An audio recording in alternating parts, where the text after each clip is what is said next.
आज आपण थोडे वेगळ्या विषयावर बोलणार आहोत. आजकाल पेडोफिल हा शब्द आपण बातम्यांमध्ये ऐकतो. एप्स्टाईन फाईल्स हा विषय जास्त चर्चेमध्ये आला आहे. पेडोफिल हा एक शब्द नाहीये, तर मनुष्याची घाणेरडी प्रवृत्ती आहे. लहान मुलांसोबत होणारा चुकीचा लैंगिक प्रकार म्हणजे पेडोफिलिया. आणि हे फक्त वेस्टर्न कंट्रीजमध्येच होत आहे असं नाहीये. आपल्या देशात याचं प्रमाण खूप वाढलं आहे. पेडोफिलियाची जवळून 2 उदाहरणे मी स्वतः पाहिली आहेत. माझं एमबीबीएस हे गव्हर्नमेंट मेडिकल कॉलेजमधून झाले. त्यानंतर मला 1 वर्षाचा बॉन्ड सर्व्हिस होती. त्या काळात मी एका जिल्हा रुग्णालयाला कॅज्युअल्टी मेडिकल ऑफिसर होतो.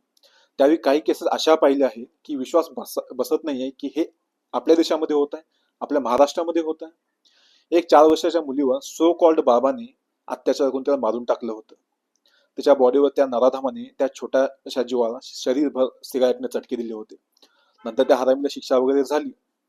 आणि अशीच अजून एक दुसरी केस पाहिली होती जिथे लहान मुलीवर तिच्या मामानेच अत्याचार केला होता आणि तिला मारून टाकलं होतं. सांगायचा उद्देश हाच आहे की धोका फक्त बाहेरच्या अनोळखी लोकांकडून होतो असं नाहीये. अनेक वेळा हा धोका ओळखीच्या माणसांकडून असतो, नातेवाईक, शेजारी, ओळखीचे लोक, कधी कधी तर घरातलेही. आज आपण पाहतो की मुंबई, पुणे सारख्या मोठ्या शहरांमधून मुलं हरवत आहेत. फक्त ही मोठी शहरच नाहीत, तर इतर शहरांमधूनही अशा प्रकरणं होत आहेत. काही मुलं सापडतात, काहींची माहितीच मिळत नाही. त्यामुळे पालक म्हणून आपण जागरूक राहणं खूप जास्त महत्वाचं आहे.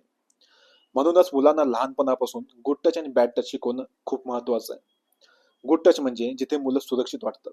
आईबाबांची माया, जवळ घेणं, काळजी करणं, असा मायेचा टच म्हणजे गुड टच. बॅड टच म्हणजे कुणी मुलाच्या प्रायव्हेट पार्ट्सला हात लावत असेल, मुलाला कुणाच्या शरीराला हात लावायला सांगणं किंवा हे कुणालाही सांगायचं नाही असं म्हणणं. मुलांना एक गोष्ट स्पष्टपणे सांगा, तो माणूस ओळखीचा असो, नातेवाईक असो, मोठा असो, तरी सुद्धा चुकीच्या टचला नो म्हणण्याचा पूर्ण अधिकार मुलाला आहे. पालकांची भूमिका इथे खूप जास्त महत्वाची आहे. मुलांशी शरीराबद्दल बोलताना लाज बाळगू नका. बॉडी पार्ट्सची नावं साध्या शब्दात शिकवा. मुलांना काही सांगितलं तर लगेच ऐका. असं होत नाही असं म्हणून दुर्लक्ष अजिबात करू नका. एप्स्टाईन फाईल्समुळे हे समजतं की जेव्हा मुलं घाबरतात, बोलत नाहीत किंवा त्यांचं बोलणं ऐकलं जात नाही, तेव्हा चुकीचं वागणं लपून राहतं.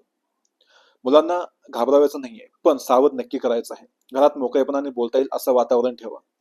शेवटी एवढं लक्षात ठेवा की मुलांची सुरक्षितता फक्त कायद्याची नाही, ती पालक म्हणून आपली रोजची जबाबदारी आहे. थँक्यू.